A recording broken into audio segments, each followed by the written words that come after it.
Welcome to the Poker Cannonball Run. Welcome to Papa Poker's Cannonball Run. Hey everybody from Rivers, Schenectady Casino. Just cashed in the tournament, the $25 rebuy extravaganza. Spent $125, min cashed. So took home $422, but that's a profit of $300. And we're off to the next casino. I needed sleep, so I cut getting to the tournament very close. And then the rewards line to get a player's card was incredibly long. It was like, do I butt in line and say I need to enter this poker tournament, or do I wait it out? I had to wait like behind 7 people. I waited. The person at the booth said, oh, I can't automatically read your address off your ID, so we had to manually type it in. Typed it all in, ran to the poker room, dropped my cell phone on the way, telling everybody how we're trying to go from state to state and across this country, cashing poker tournaments. We are in my original home state of Pennsylvania. Here are bits and pieces from the journey. Before we get started, please subscribe to the channel, hit that notification bell. I would truly appreciate it. And now I hope you enjoyed this video. Super quick driving video. Got into Bethlehem at like 4 a.m., driving over to Wind Creek, Bethlehem now, and they say I'm 7 minutes away from the casino. They're almost at the break. They're 5 minutes from the break. They say the break's 15 minutes. It might be 10. I have to register by the end of the break. So we're gonna run to the casino. I have to get a Wind Creek card, then run and register all in like somewhere between 7 and 10 minutes. We should be able to do it, but we're gonna focus on that and we'll check in later. Wind Creek, 11:15 a.m., $125 bounty tournament, $100 entry, $25 bounty, 20,000 starting stack, 20-minute levels.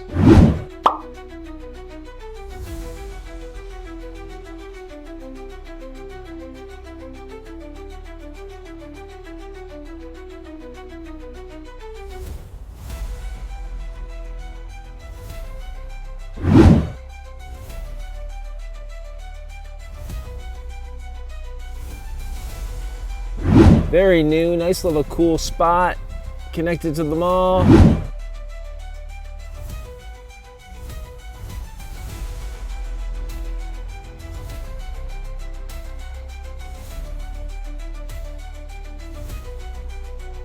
All right, very quick update. 7-minute line for player services, ran, 20 seconds left.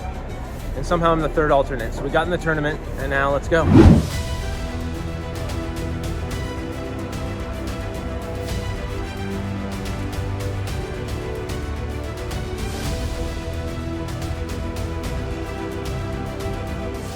Obligatory 500, 1,000, 1,000.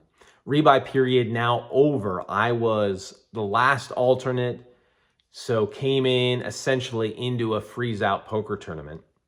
Playing at the table, actually now 6-handed. We had a couple knockouts and there's 6 of us at the table right now. First to act, calls for 1,000.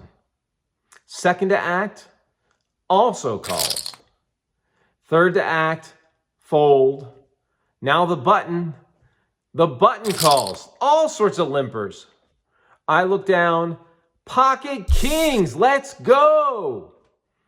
All right, with pocket kings, I'm thinking, I wanna make sure I get some money in the pot. In some previous hands as part of this whole journey, I've not done well with kings. I'm thinking 3x raise. Now there's merit with several limpers and looking what the pot is already, to bump it up even bigger than a 3x raise and isolate, and let's get just 1 or 2 opponents against me. But this table's been acting a little jovial, fun. I bet we could get some extra money from just putting out 3,000. So that's what I do. Raise 3,000. With all that action, the big blind calls. Back to first to act. First to act also calls. This is a huge pot. Everybody's playing. Second to act, she takes a moment and pushes all in for 22,000. All right, now a lot more serious. The button folds back to me. What does she have? She can't have aces, right? There's no way she has aces.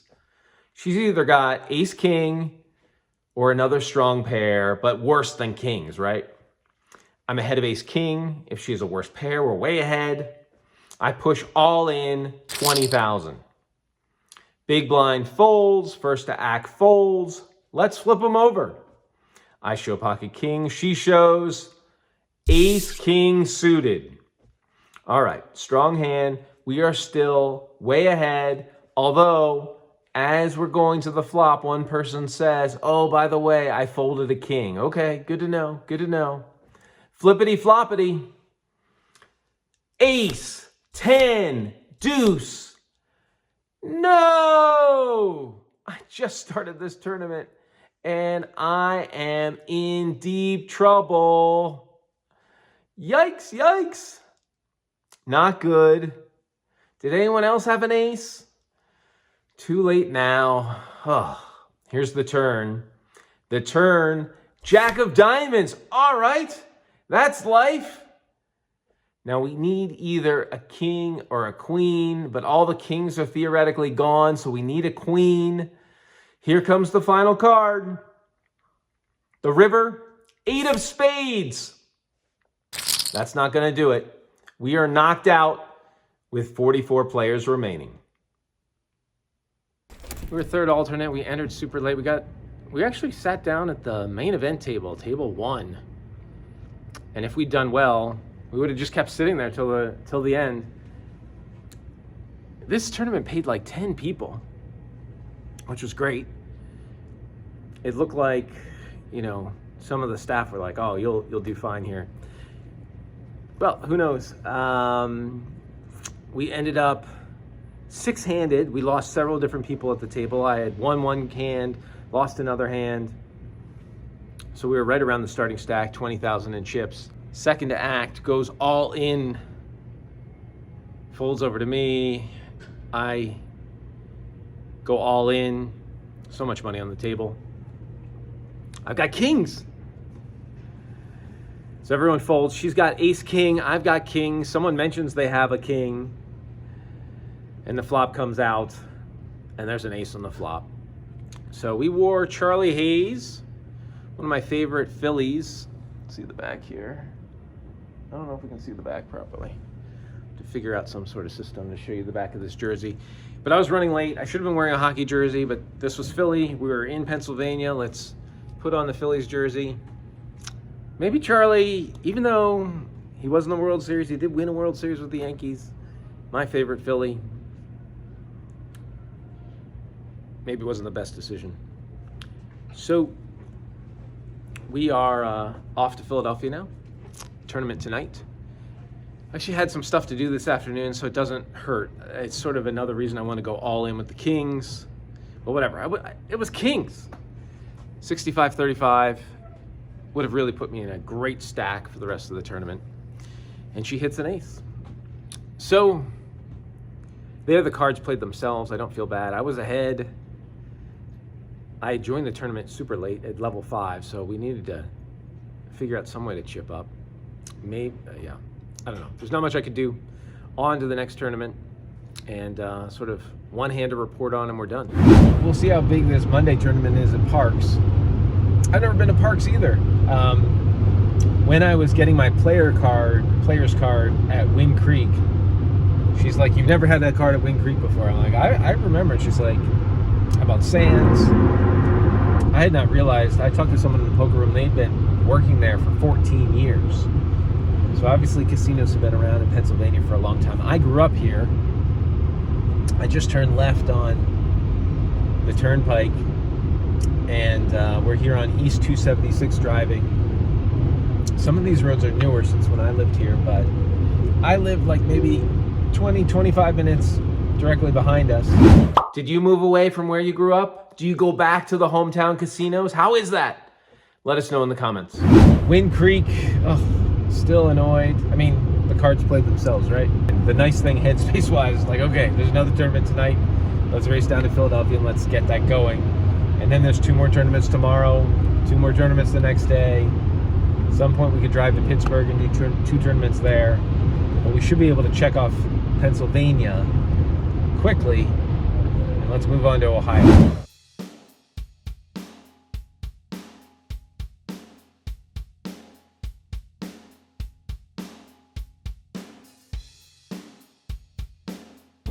We're in Philadelphia, a little railroad crossing. Welcome to 317, the Hampton Inn and Suites in Bensalem. And all these hotel rooms are starting to look alike, right? 2 double beds, just in case we need an extra bed for maybe putting our stuff. Very nice potty. So we got the bathroom set up, we got the closet, the TV, the desk. I'll call this home for a night.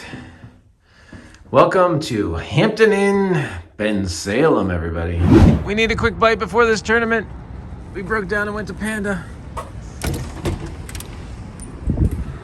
All right, here is our Panda Express for dinner. Of course, along with the famous orange chicken and white rice, we're always eating very plain. We got a fortune cookie, and then this second fortune cookie, I don't know what this means.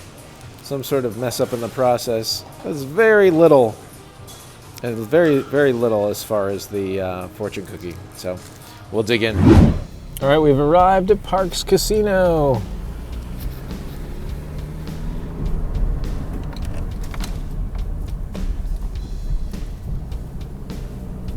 Parx Casino, outside of Philadelphia, the double green chip bounty tournament, $200 to enter, 20,000 starting stack, 20-minute levels.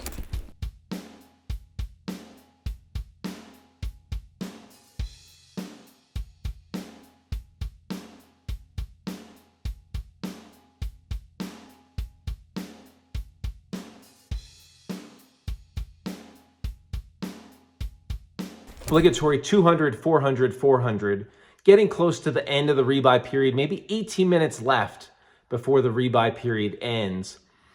Swings around to the button makes the call. Small blind also calls. As the big blind, I have Queen of Spades, 10 of clubs. I have 18,000 in chips. The button's got 60,000 in chips. The small, 40,000 in chips. I don't know, this looks like a check, so we check, flippity floppity. Ace, Jack, 9, rainbow. Small blind checks. And now we've got an open-ended straight possibility. That might work. I love to get aggressive with the open-ended, try and take pots down, try and get something going. Now, one thing to note here is I wouldn't mind a double up. I can always rebuy if I have to. I haven't played a lot of hands. Let's get something going. Hopefully someone has something decent but not great. We go all in with the straight draw and see where it takes us. So I push all in for 18,000. Button folds, small blind folds, and whatever strategy I had, whether it was a good one or not, did not work. We just take down the pot right then and there.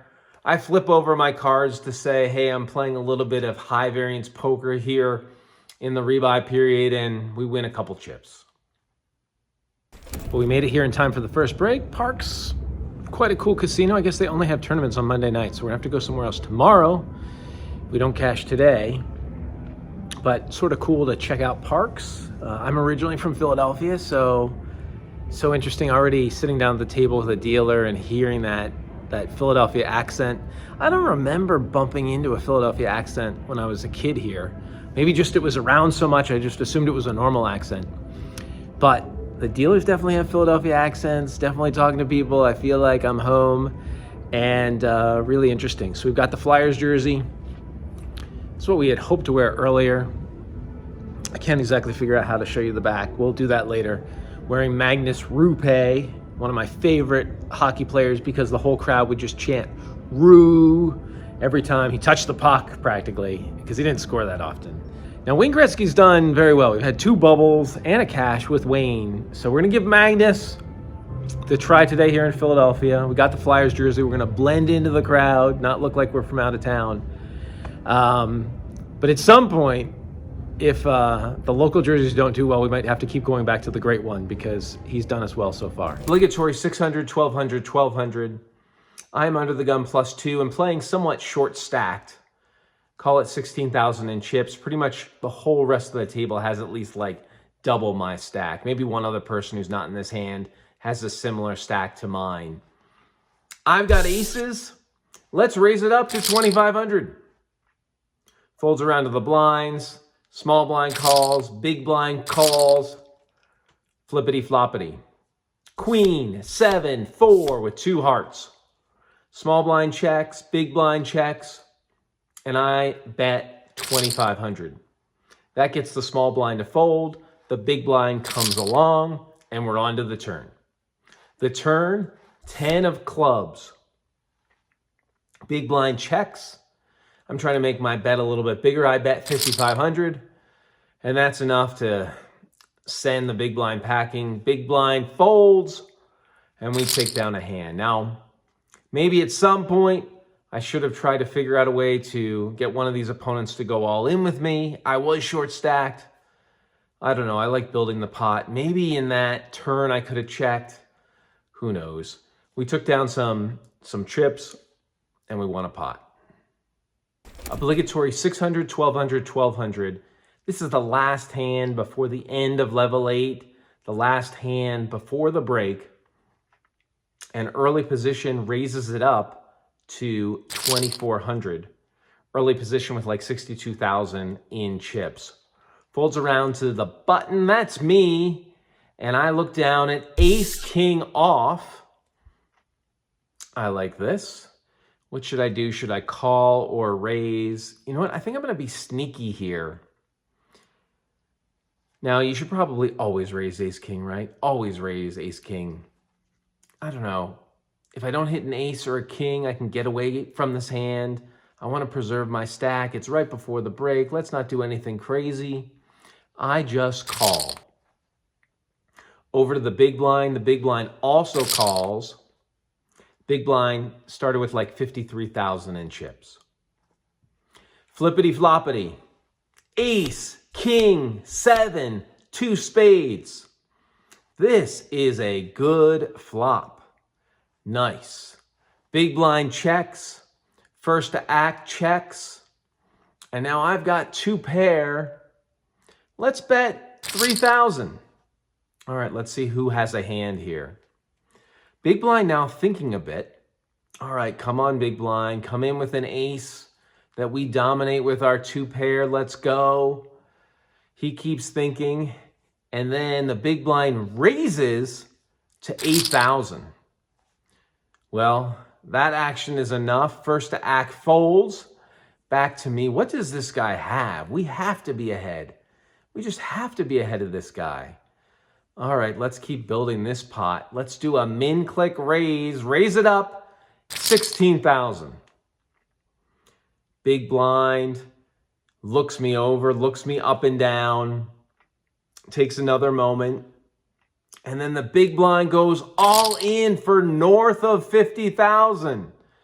Now, of course, whatever his stack is, he goes all in. This puts me all in. And again, my 2 pair have to be good. What does this guy have? Hopefully he has an ace that we just dominate, right? There's got to be some sort of ace versus ace that we can win here. We make the call, all in, flip them over. And I flip over my ace king for 2 pair. And he flips over his 2 spades. He is on a flush draw. So let's see how this goes. This is a little more dangerous than I realized. Okay, the turn, 3 of spades. And we are in deep doo-doo. Why did I go all in? Ugh. I had to go all in. The card said I had to go all in. This is just the deck playing games with me, right? We still have a few outs. There's still a chance at a full house. Here's the river. 10 of diamonds. And that's no help from the deck. We are off to the showers. We're here with Tim. Tim, I just got knocked out. Ace King, top 2 pair versus flush draw, I'll take any day. Like you said, 65-35? Yeah, 65-35. Take any day. That was rough. A turn, of course, that's a spade. Can't help that. Oh, yeah. Well, at least it was quick, right? Yeah, So he had, quick and easy. my opponent had ace-6 of spades, and there were 2 spades out there, and the 3 of spades came right on the turn. So how long have you been playing poker? Legally or illegally? I'm just kidding. My cousin taught me when I was about 12. Okay. And as soon as I turned on my birthday, I waited till midnight, walked into a poker room, won 600 playing cash, and I've been addicted ever since. Awesome. So you tournaments a lot or mostly cash?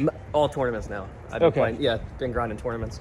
I had, I think my biggest cash was Brigada. I came in 9th place in one of their $500, 500K. Oh, wow. Tournaments. Yeah, for like maybe $6,000, something like that. Awesome. So I've been trying to truck along, but it's hard. Well, tournaments are rough, you know? Tournaments are rough. All right, well, it was very nice playing with you. Good luck. Go get your charger. Good luck on Take it easy. Good luck on your journey. I'll be following along. I've got stuff to do. I got laundry to do. I got exercise to do. We'll fit those in as fast as we can.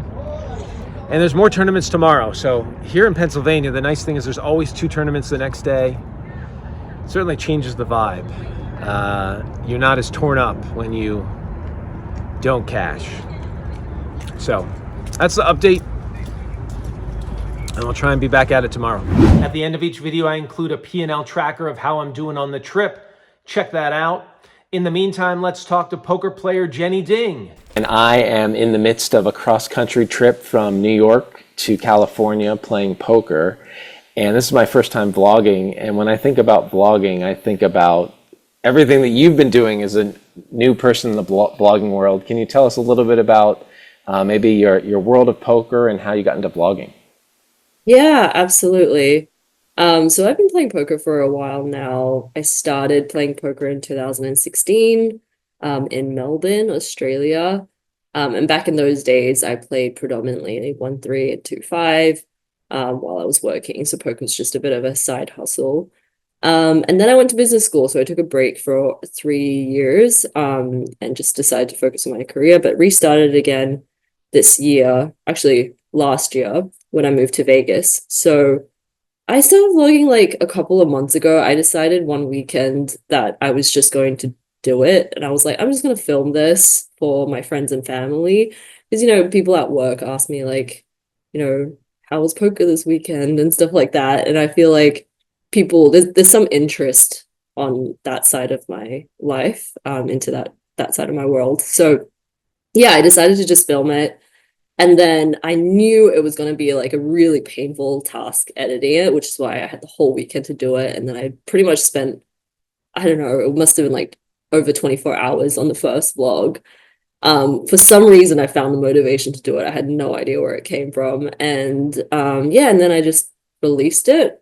And I released it late on Sunday night. I expected to wake up to like 10 views or something like that. And then for some reason, there was like, I think at that point there was like 1,000 views. I was like, oh, that's really good. And then throughout the day, it just went up to like, I don't know, 15, 16,000 views. And I was like, Jesus, what happened?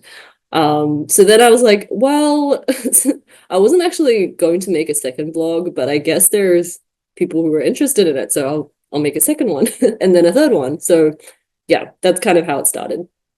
And if people are interested in checking out your vlog, where can they find it? If you go to YouTube, I believe it's Jenny D Poker. Okay, very good. Yeah. And so sort of maybe inspired by your 1,000 views growing and inspired by, you know, obviously there's many different people who vlog their experiences out there. I am now a new to vlogging, traveling across the US vlogger. Any advice for someone who is in the early days of trying to get a vlog going? Yeah. What you should do is you should make the graphics on your very first vlog really tiny and unreadable.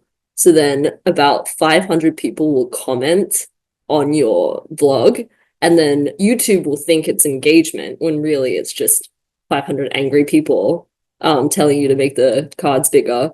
But no, in all seriousness, I think like you've made the first step, which is just commit to doing it and just like commit to doing at least one and get it out there. So I think that's really cool that like your concept of traveling across the US playing poker, I'm sure a lot of people will watch. In terms of other pieces of feedback, I don't know. I'm so new to this. It's so weird that someone's asking me for advice on this. I would just say like whatever time you've set aside for editing, probably multiply that by like 4, and that's probably a realistic one.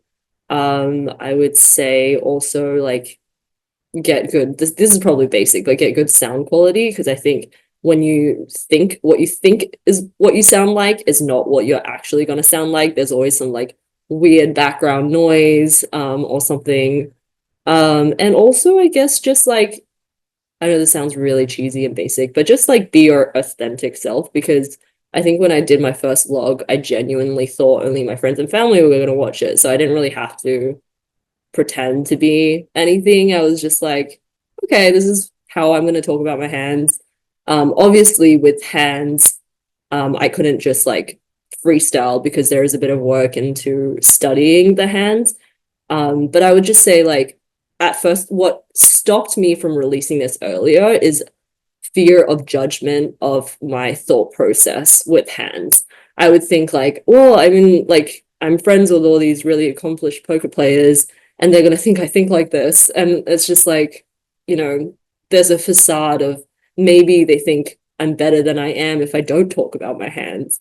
And so it's kind of stopped me from talking about my hands. But then some people come up to me and be like, oh, I didn't know you thought that deeply about hands. And it's like, maybe, give yourself some credit for putting some thought into your analysis, and don't be afraid, because I think whatever you say is going to help someone. There's going to be someone worse than you, or things like, I'm sure there's going to be tons of people thinking that your logic is flawed, but there's also going to be some people that are like, oh, I never thought about it that way. So just, yeah, don't be afraid to talk about how you think about the hands.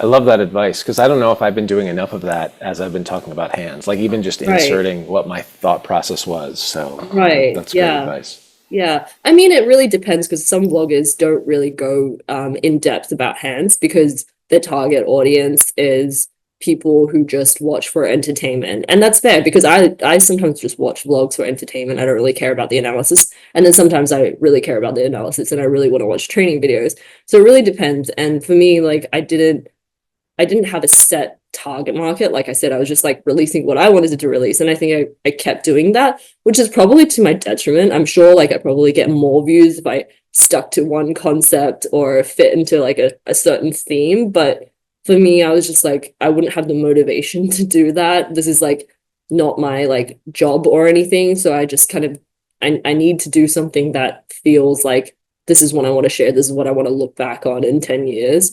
So yeah, it really just depends on what your objective is. Well, certainly one of my objectives was, if I'm going to drive across the country playing poker, yeah, let's have it saved for posterity. Like, I don't want to just do it and then not have it. So everyone out there, like, I want to save this for posterity, but if people enjoy it, that is great.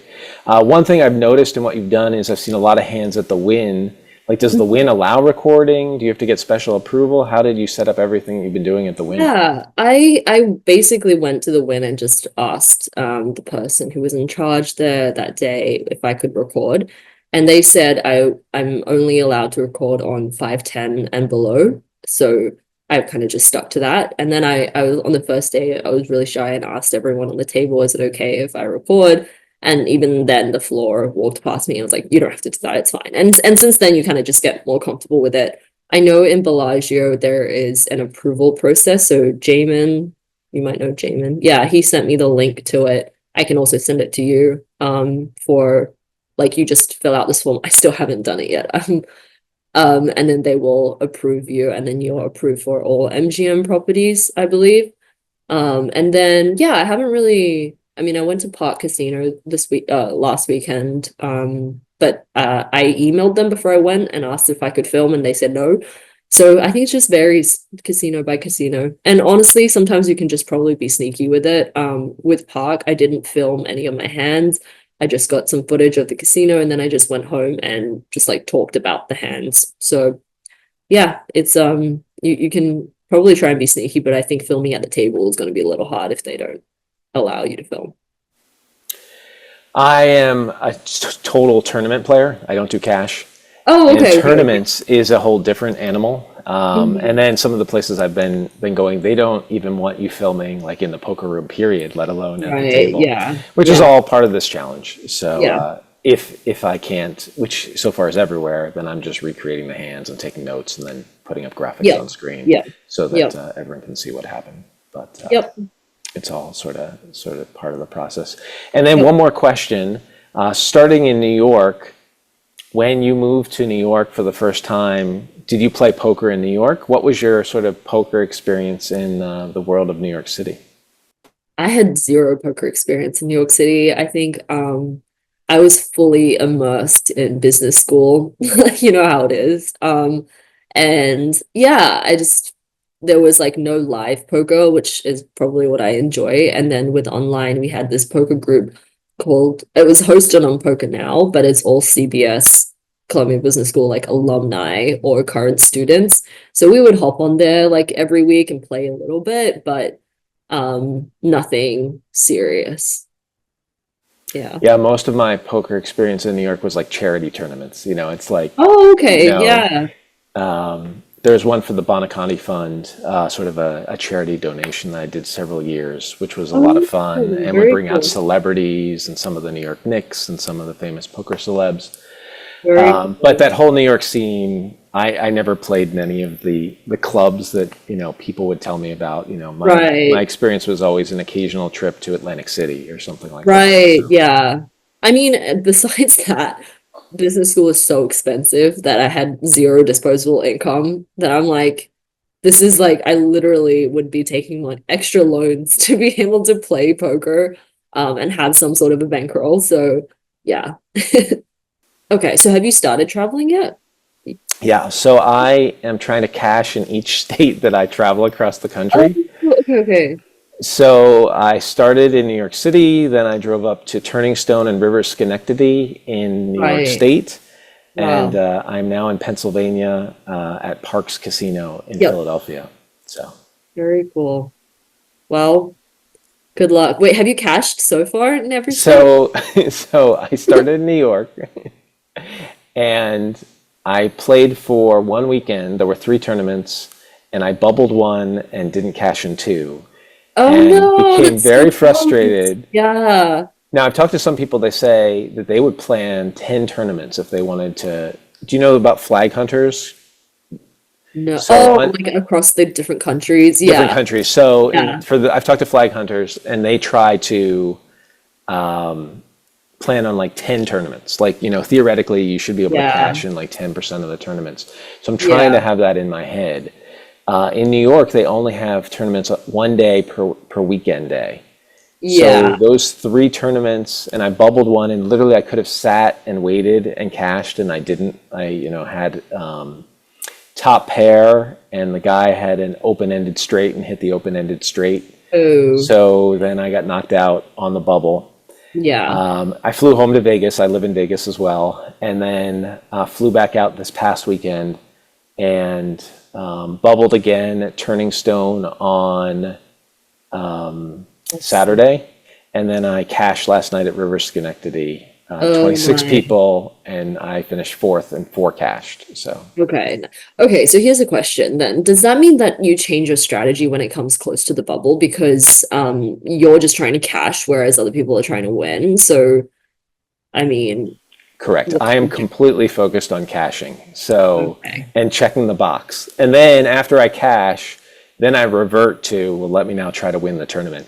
Yeah. But and I don't tell anyone that I'm up against. So strategy-wise, they don't know that, because they're probably all trying to do as well monetarily as they can. Yeah. I am focused on cashing, and then I'll change gears once I hit the cash threshold.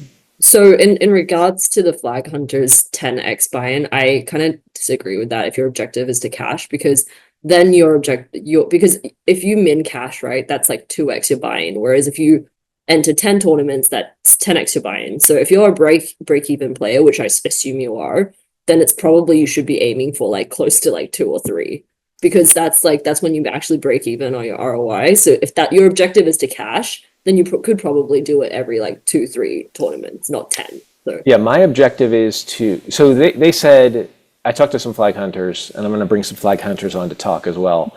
That just if they're planning like a special trip to a country, let's say a far-flung trip, they're trying to make sure that there's 10 tournaments. Their goal is to cash in the first 2 or 3 and then travel. But they're just trying to make sure there's enough runway that if you made a special trip somewhere, that makes sense. Yeah. certainly my goal is to just cash as fast as possible. Yeah. I will put in more bullets than I normally would. Normally I'm a 1 bullet player, like maximize my ROI. Yeah. Right now I am focused on cashing as fast as possible. So I might throw in an extra bullet more often than I normally would.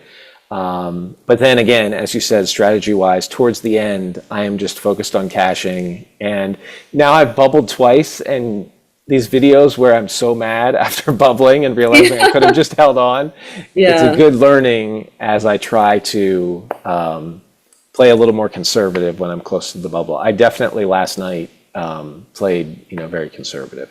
Okay.